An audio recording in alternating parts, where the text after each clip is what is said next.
have you ever known exactly what you wanted to say, but you just couldn't say it fast enough?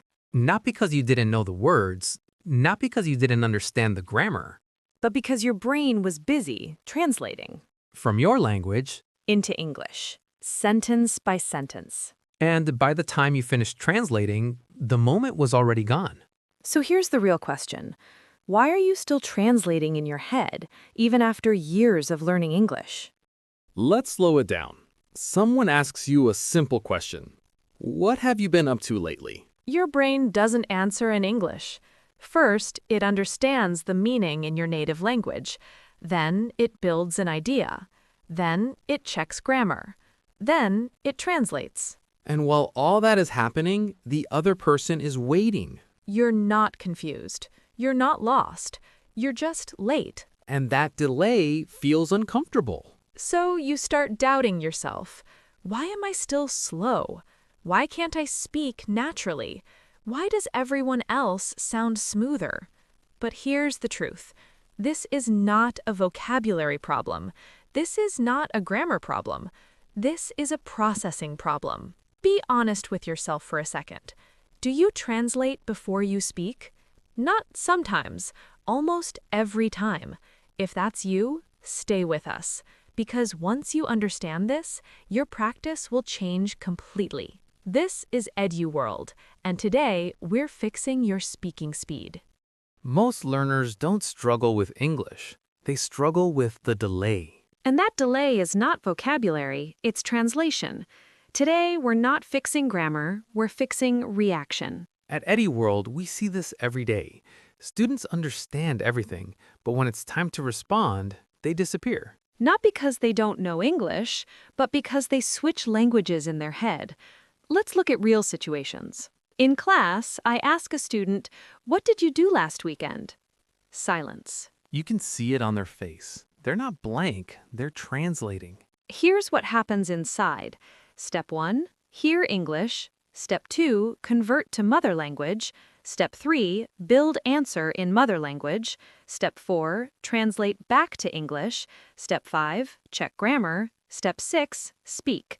By the time they speak, 5 seconds are gone. And confidence drops because conversation doesn't wait. How I use DRS method. So I stop them gently. I say, don't translate, just answer in meaning. Instead of building a perfect sentence, I ask them to respond with fragments. For example, weekend? Stayed home. Met friends. Watched movie. No full grammar, no tense analysis, just meaning. When they stop building sentences and start expressing ideas, their speed doubles immediately. That's step R, respond in meaning. Another common situation at EduWorld, students preparing for job interviews. I ask, why should we hire you? And again, the translation machine starts. Inside their head, I must sound professional. I must use advanced vocabulary. I must not make mistakes. So they translate carefully and slowly. But interviews are about confidence and clarity, not perfection. So I apply DRS. Instead of saying, build a perfect answer, I say, tell me in simple meaning, one idea at a time. For example, I work hard. I solve problems. I learn fast. Then we expand, but first we build speed. Because fluency grows from speed of meaning, not complexity of grammar. When they respond directly, without converting, their personality appears, and interviewers feel that energy. Here's the most painful one. Small talk. A foreign friend says, "That restaurant is amazing," and the student freezes. Why? Because they're searching for the correct response. They translate, amazing means very good, so maybe I should say, yes, it is very delicious. By then, the moment is gone. So I train them differently. I say, when someone expresses emotion, don't translate the word, react to the emotion. If they say, that restaurant is amazing, you respond, really? Wow, I want to try it. I love that place too. No translation, just reaction. That's real conversation, not word exchange, energy exchange. Here's the truth. Translating feels intelligent. It feels careful, it feels responsible, but it disconnects you from the moment. When you translate, you're thinking about language. When you respond, you're thinking about meaning. And conversation happens in meaning. At EduWorld, we use DRS in layers. D, don't translate. R, respond in meaning. S, speak in flow. Today is step R. And step R is uncomfortable at first because students feel like their English becomes simple. Yes, it becomes simple, but it becomes fast. And fast creates confidence, confidence creates flow, flow creates fluency. Let's try a quick practice. Don't translate, just respond. I say, coffee. Pause.